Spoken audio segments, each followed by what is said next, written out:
21 major updates and over 238 million copies sold all within the span of 12 years. That is Minecraft's legacy as of now, and Mojang shows no sign of stopping the further innovation and polishing to the never-ending sandbox that is Minecraft, for better or for worse. Within those 12 years, we've had updates like 1.16's Nether update that exceeded expectations and delivered something that brought loads of enjoyment to the player base. On the other hand, we've also gotten updates like 1.6 Horse update, which in the grand scheme of things didn't really shake things up and was a bit disappointing, considering that the only real highlights that came from it were horses and terracotta blocks.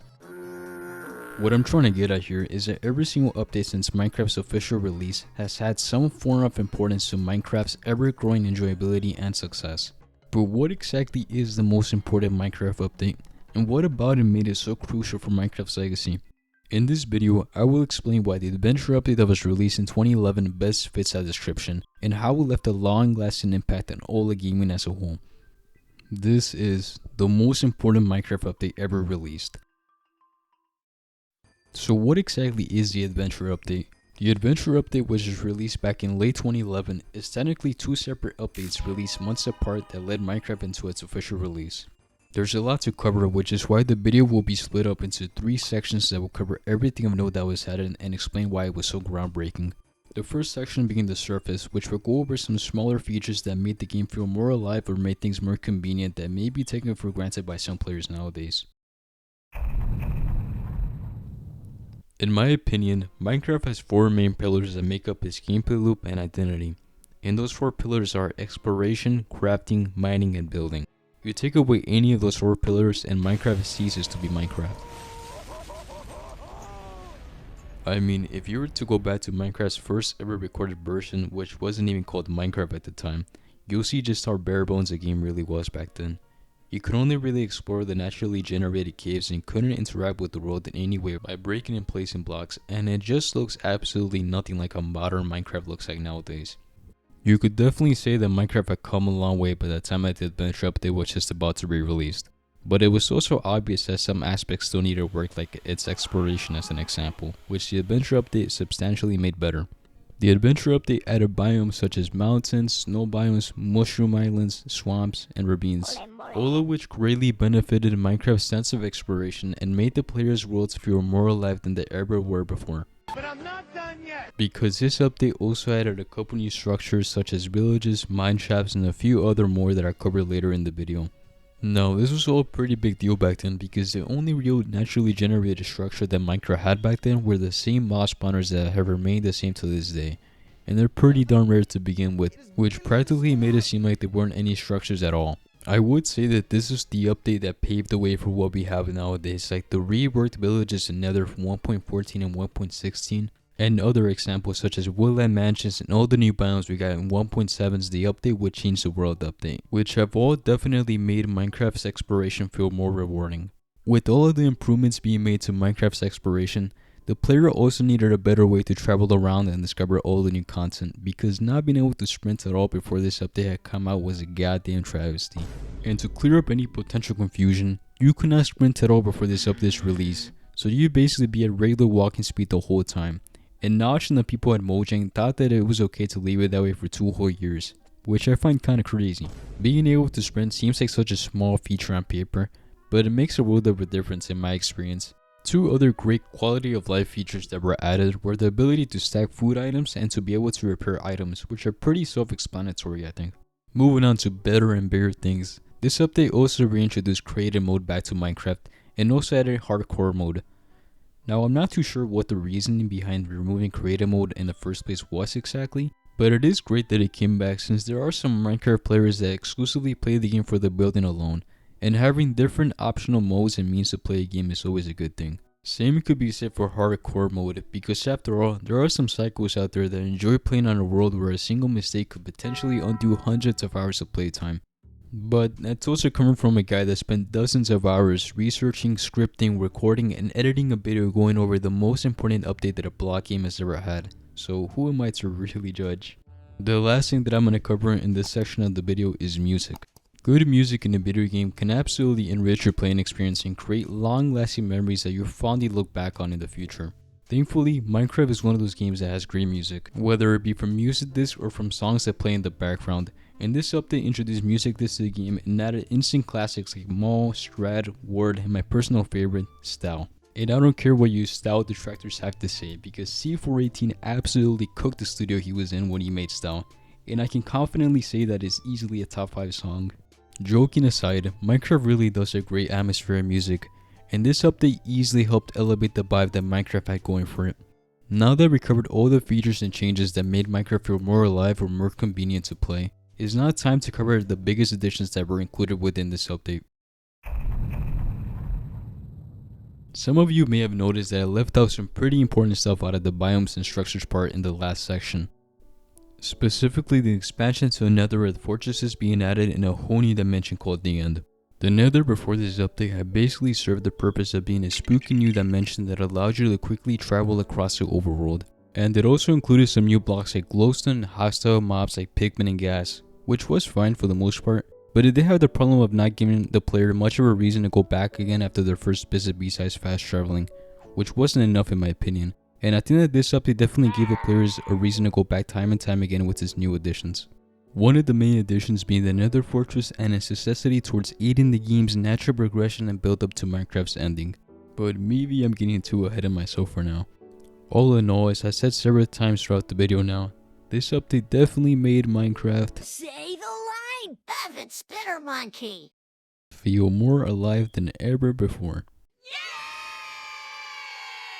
With all the new biome structures and an entirely new dimension that were being added to this update, they of course had to fill those empty spaces with new mobs, some being passive and others being hostile.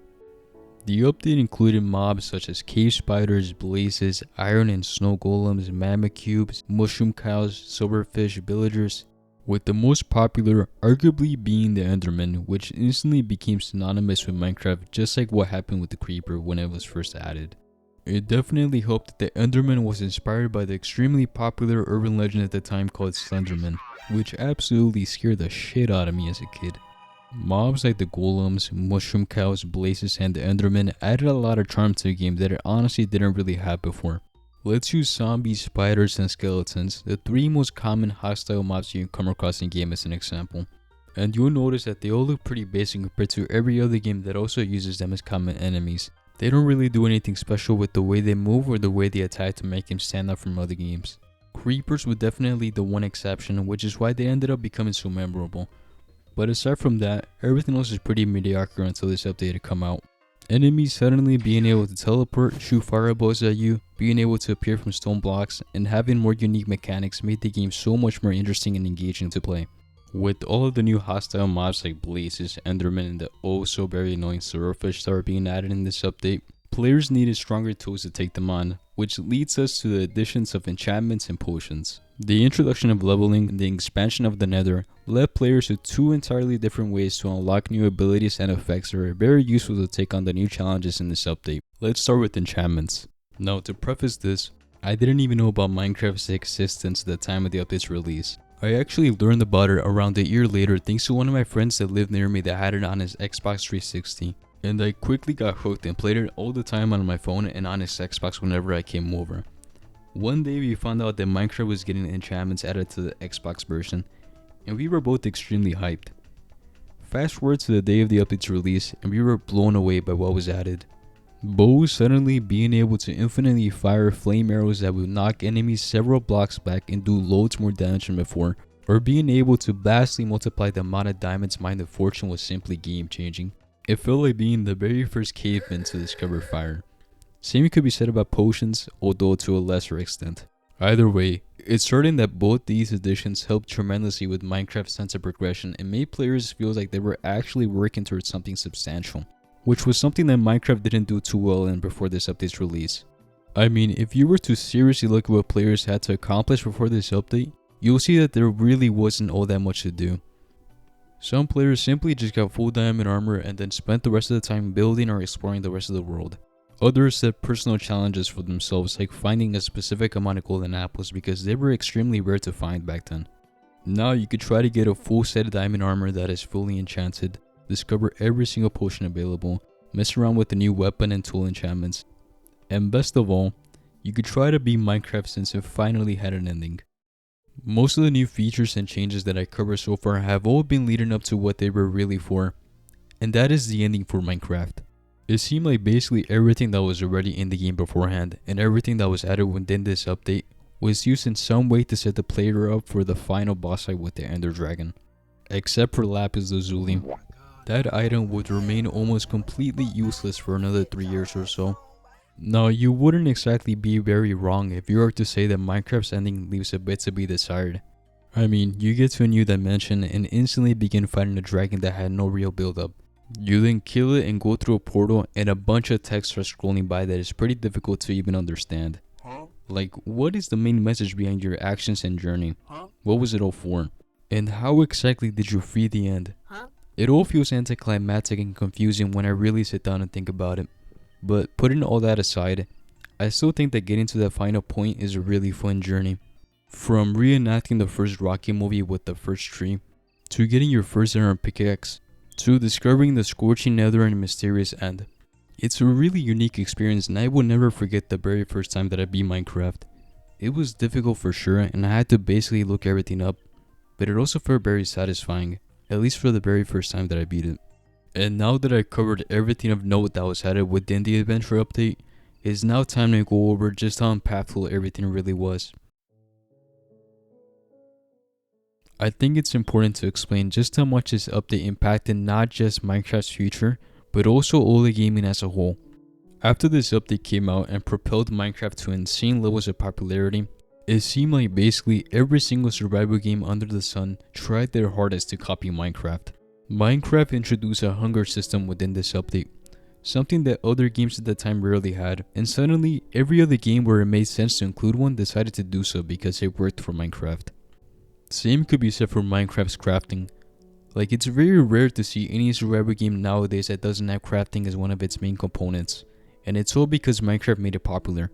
You could also say the same about other aspects like NPCs like villagers that you can trade with, or enchantments that affect what the player's tools are capable of, but you probably get the point. And that point is that Minecraft was highly influential for its time.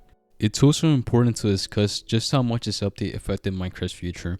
As I've said in the very beginning of this video, this update would be the one that would take Minecraft into its official release, so it basically had to be good no matter what. Minecraft during this time was already a very well known game. It was probably the most popular survival game at the time, but it was still nowhere near the level that it would eventually reach. This might sound far-fetched, but just imagine if for whatever reason that Notch and Mojang released a largely disappointing update that killed the game's hype, and that they weren't able to recapture that same hype ever again. Would we even have the same Minecraft that we have nowadays? It's worth noting that Notch had basically started losing interest in Minecraft after this update's release, and he basically wanted nothing to do with the game anymore. I think it's pretty safe to say that Minecraft would not have been bought by Microsoft if that were the case, and development might have been stopped altogether at some point given the failure of the game. Who really knows? Thankfully, things worked out well in the end, with the update being extremely well received by the community, and with Minecraft becoming what it is today. This time period for Minecraft sort of felt like the beginning and the end of an era. Like I said earlier, this was around the time that Notch had started to become disinterested with the game, with him only really helping out with things behind the scenes. And that eventually led to him deciding to sell Minecraft to Microsoft, which was a huge deal at the time. This was also around the same time period where Minecraft would begin to take over YouTube, with several popular names like Captain Sparkles, everyone at Team Crafted, and Venom, and many more that were beginning to make a name for themselves. And those same people played a huge part in making Minecraft so widespread and well known. I think if there's one main thing to take away from all the work that was put into this update and Minecraft as a whole, is that hard work really does pay off if you're committed and motivated enough, and Minecraft proves that. Notch originally had a dream that he shared with his best friend named Jacob, and that dream was to create a game development studio where they could make any game they wanted. A dream that eventually became a reality through sheer hard work and determination once Minecraft became successful enough to let both of them leave their jobs to create Mojang. And that's something that I find truly inspiring. And that is why the Adventure Update is the most important Minecraft update ever released. If you like this video, then maybe you also like hearing me ramble about why pay-to-win servers are so terrible. With that being said, don't forget to leave a like, subscribe, and to have an amazing day.